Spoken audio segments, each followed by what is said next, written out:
Yan, panoorin nyo guys kung paano kami mag-apply ng skim coat. So, kanya-kanya pwesto.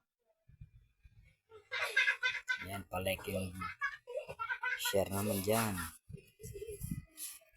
Pa-subscribe na lang.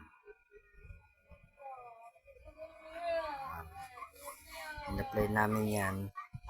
Yung skim coat na yan is kulay brown. Ito ang ginagawa namin. Yan.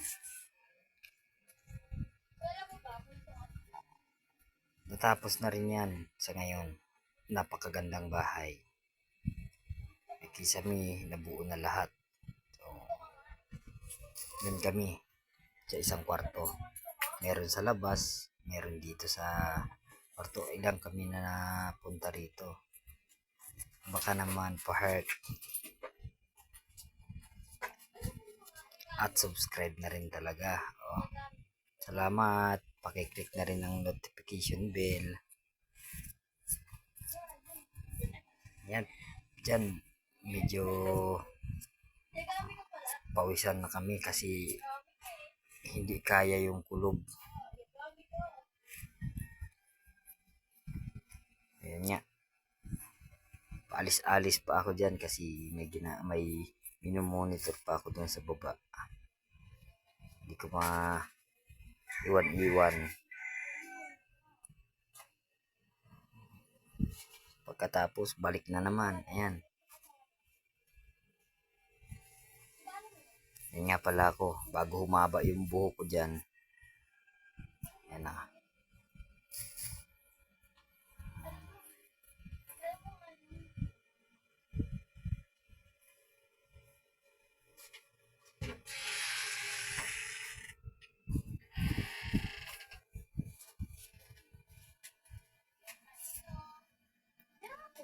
Ayan. Tignan nyo kung paano namin ini-skim coat. Pero sa maghapon hindi namin natapos yung walling na yan. Gawa ng maraming masilyahin, may mga titik-tikin, may mga bako-bako na sobrang lalim talaga. Kaya hindi matuyo-tuyo, hindi mo pwedeng patukan ang skim coat ng basa pa. Yung patuyo na skim coat kasi sumasama yan sa nagiging mali, nagiging uka-uka. Kaya ang process namin dyan ganyan, patuyo. Kaya lang ang hirap ng skim coat at saka construct. Kapag kulob ang area, kahit iwanan mo siya sa hapon, kinabukasan, pagbalik mo, ano pa yan? Mas mamasa-masa pa.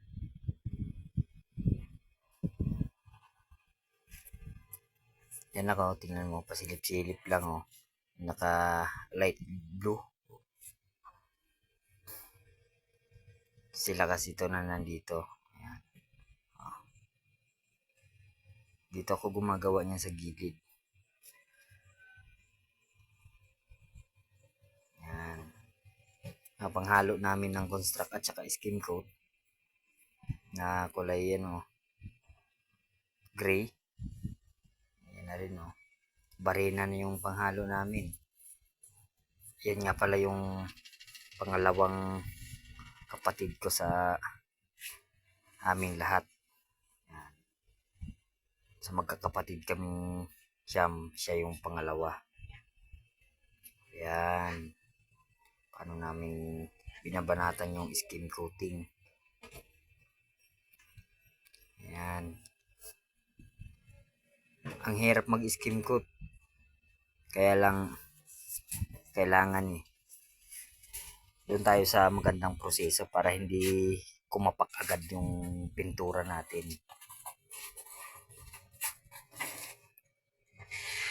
Pag napatuyo mo kasi yung skim coat na maganda, bago mo patungan niya ng primer ulit, kasi pina-primer muna yung walling bago mo batakan ng skim coating.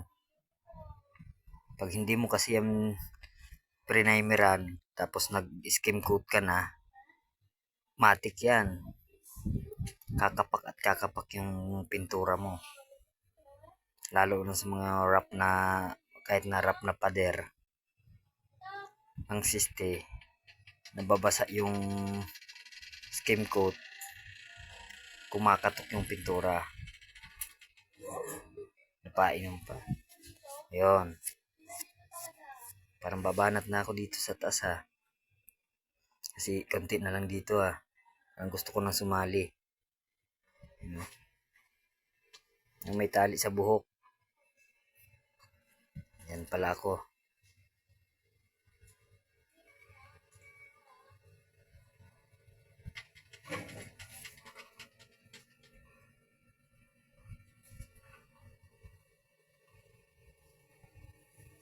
Yun.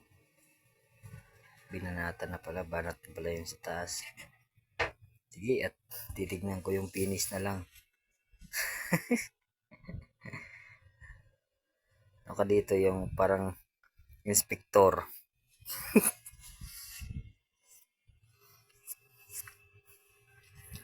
Pero ang ganda nung nangyari namin yan. Lahat ng pintura dyan, wala man lang kumapak. Naglagay pa nga ng partition dyan. Ang ganda ng pagkayari.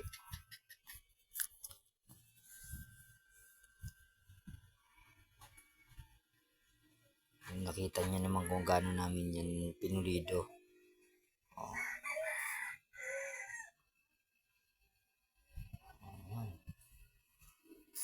Inabot na kami ng ng oras na. Tapos nandun pa sila.